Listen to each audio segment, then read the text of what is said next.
Sentence structures. There are three types of sentence structures: simple, compound, and complex.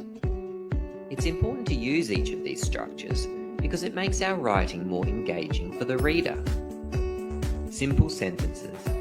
A simple sentence has one independent clause. That is, it has a subject, it has a verb, and it is a completed thought. Here's an example of a simple sentence. Grace opened the door. It has one subject and one verb. Sometimes simple sentences have a compound subject, like in this sentence. The table and chairs need to be cleaned. Simple sentences can also have a compound verb. For example, the boy smiled and nodded. Here is another simple sentence. Even though it's longer, we know it's still a simple sentence because it has one subject and one verb. Compound sentences.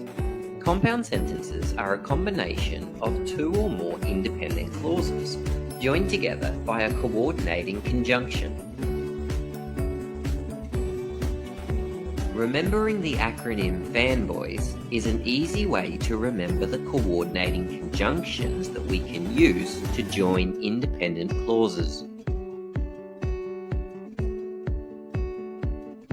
Here are two simple sentences.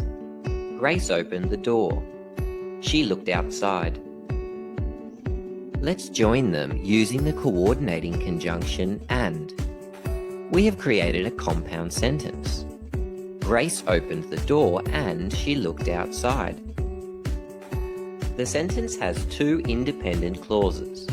That is, both clauses are a completed thought with a subject and a verb. Here are some other compound sentences. They each have more than one independent clause and are joined by a coordinating conjunction.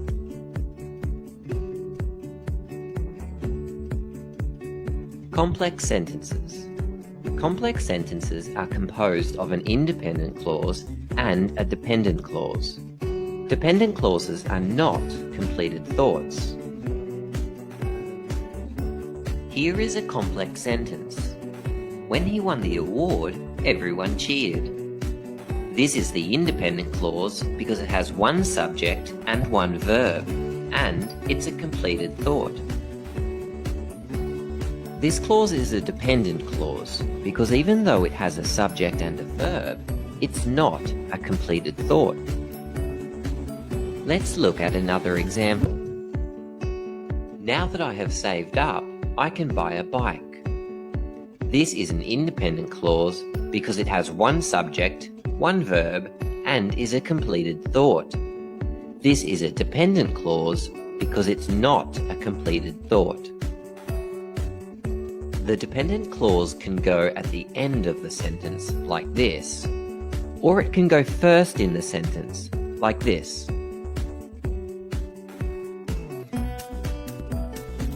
Notice that if the dependent clause begins the sentence, we use a comma to separate the clauses.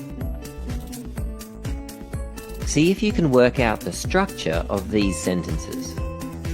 Carl knew lots about monkeys. That's right, it's a simple sentence. It has one subject and one verb. Let's try another one. Although Matt was running late, he seemed relaxed.